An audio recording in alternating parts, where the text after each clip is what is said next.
que a tecnologia vai nos superar ou ela já nos superou? Sou Alexandre Eusébio, engenheiro mecatrônico, gestor de projetos, MBA em Negócios e Operações Internacionais e atualmente mestrando em Transferência de Tecnologia para Inovação. E eu falei isso para você ter uma noção do quanto a tecnologia impactou na minha vida. Eu acredito que ela também impactou na sua vida e em toda a nossa sociedade. Hoje o nosso bate-papo vai ser sobre tecnologia e gestão. Vem comigo. Eu quero fazer um resumo muito breve do que foram as primeiras revoluções industriais. A primeira revolução industrial, ela substituiu a força motriz animal pela força motriz de motores a vapor. Foi a chamada era da mecanização.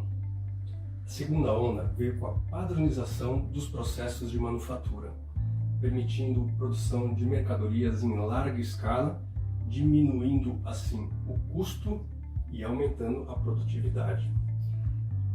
Eu tenho um carinho especial pela terceira revolução industrial, porque foi justamente quando eu entrei no mercado de trabalho.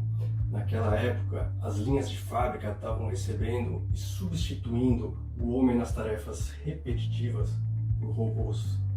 Foi a época da conversão do analógico para o digital. Sensores faziam a conversão das grandezas físicas analógicas, como a temperatura, o som, e convertiam em sinais digitais, fazendo que os mecanismos, os dispositivos pudessem ser comandados por microprocessadores. Surgiam então os robôs, que tomaram a linha de produção, substituíram muita força de trabalho em tarefas repetitivas, porque o robô tem uma característica de um alto grau de repetibilidade, com baixo índice de erro, fazendo com que a produtividade seja muito alta. Desde aquela época eu já escuto que o robô ia substituir a mão de obra humana. Será que isso foi verdade? Com o avanço da tecnologia dos microprocessadores, esses dispositivos começaram a ficar cada vez mais poderosos, com uma capacidade de volume e rapidez de processamento de dados muito, mas muito grande. Hoje em dia, um celular é mais poderoso do que o computador que levou o homem à Lua. A quarta revolução industrial conectou esses dispositivos, fazendo com que eles compartilhassem informações, tornando toda a cadeia de suprimentos conectadas em tempo real. Então, um consumidor aqui no Brasil conseguia ter uma previsão de quando o seu produto que estava sendo fabricado lá na China fosse embarcado e disponível para consumo. A tecnologia dos computadores não para de avançar. Hoje falamos em computação quântica. Uma senha que antes demorava meses, anos para ser quebrada, hoje pode ser quebrada em minutos. Essa tecnologia de computação quântica traz possibilidades que ainda nem imaginamos. É aqui que o nosso papo começa a ficar bom. Vamos falar de inteligência artificial. O que seria essa inteligência? Será que ela já supera a nossa mente? A inventividade humana? Eu quero ser provocativo com você, gestor. Porque ser gestor é pensar à frente das possibilidades. Quando falamos em inteligência artificial, temos que desmistificar esse conceito. A inteligência artificial dá um salto à frente da automação, da robotização, de toda uma programação computacional que existia até então, que era baseado em ações pré-determinadas realizadas por um dispositivo microprocessado. A inteligência artificial toma decisões sozinha. Pela primeira vez, o homem não está no comando. O que isso vai realmente mudar na nossa vida? Os algoritmos escritos para a inteligência artificial fazem com que aquele dispositivo tome decisões em cenários e eventos imprevistos. Existe muita tecnologia de ponta envolvida nisso, estudos que se assemelham ao comportamento do cérebro humano, redes neurais, data science, tudo isso para realizar predição de eventos, tomada de decisão de eventos não previstos, com a máxima eficiência, com a melhor escolha, baseado num algoritmo preditivo, estatístico, probabilístico. É muito termo técnico. Vamos destrinchar isso. Um exemplo que tem sido muito estudado e um campo de pesquisa muito farto, que vem tendo excelentes resultados e também muito investimento, é o de carros autônomos. Todo mundo já escutou falar na Tesla. A Volvo tem uma linha de caminhões de altíssima tecnologia, de ponta, com inteligência artificial, e é um excelente exemplo para a gente entender o que é essa tecnologia.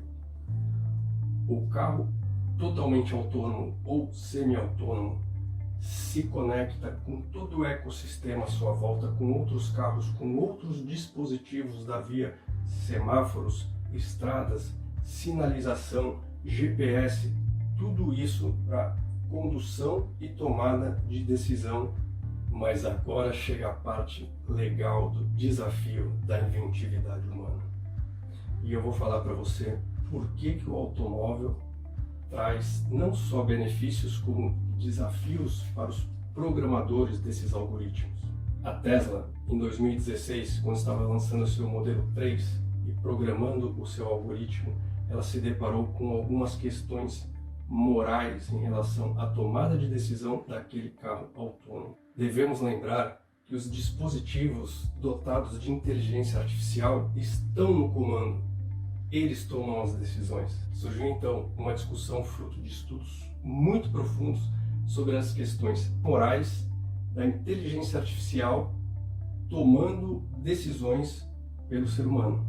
O assunto é tão interessante que eu trouxe para você uma enquete que o MIT, o renomado Instituto de Tecnologia de Massachusetts, deixou disponível no seu site, e aí eu vou deixar o link aqui nos comentários. Aqui? Vai estar aqui nos comentários, pode acreditar em mim.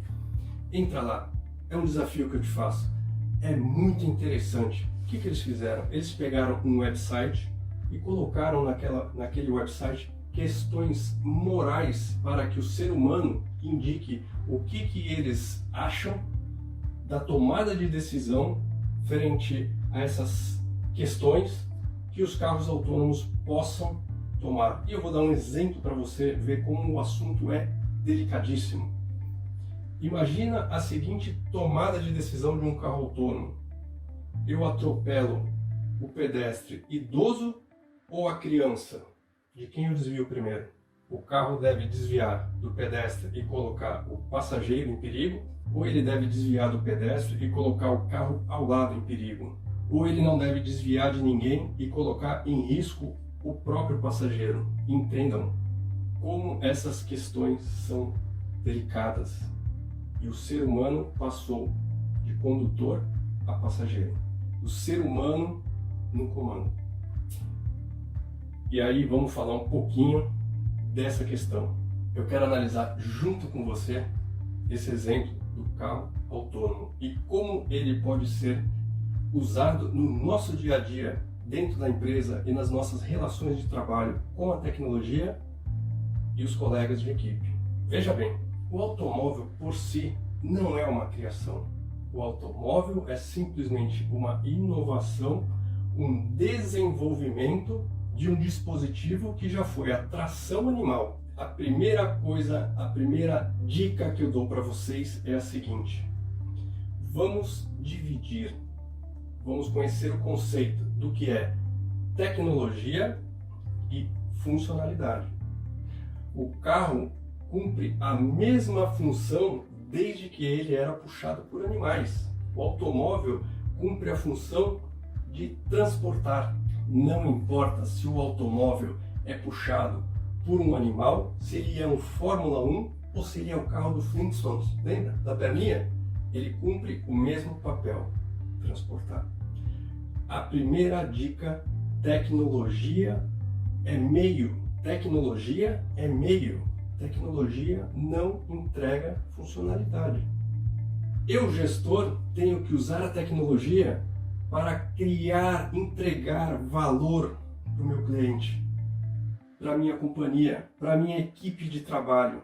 Nossa segunda dica para o gestor 5.0, pense de forma disruptiva. Vamos tomar esse mesmo exemplo do automóvel, que eu gosto demais desse exemplo. O automóvel em si é a adaptação de um dispositivo velho para uma tecnologia nova. O gestor 5.0, ele tem que pensar de forma disruptiva. O exemplo do carro autônomo é muito interessante, porque o carro autônomo é a adaptação de novas tecnologias num dispositivo antigo. Você, que vai ser o gestor 5.0, pense de forma disruptiva. Não adapte processos velhos com novas tecnologias. Pense em novas funcionalidades. Como você vai entregar valor com novas funcionalidades? A raiz do problema do automóvel autônomo é que ele foi concebido para ser conduzido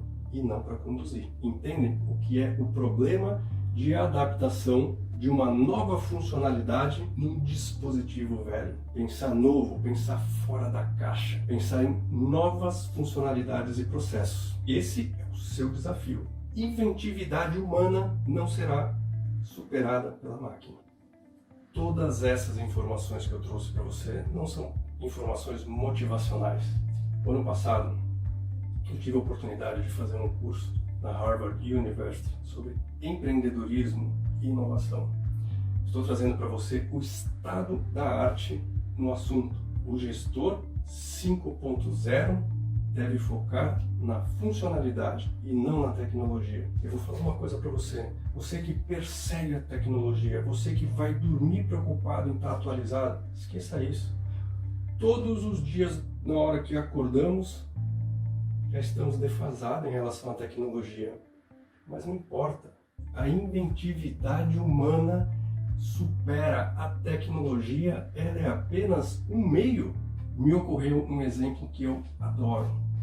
Real. E eu vou contar para você. E vou provar para você qual é o papel do gestor da próxima geração. Na década de 70, a União Soviética e os Estados Unidos duelavam pela liderança da corrida espacial. Nessa época surgiu o seguinte problema: a caneta esferográfica não funcionava bem no espaço devido a problemas de gravidade. A tinta não descia e ela não desempenhava o seu papel. A agência norte-americana, a NASA, abriu uma concorrência pública para a empresa que trouxesse a melhor solução. Alguém aí deve lembrar da famosa caneta da NASA, que, como a gente vê, não existe mais, né?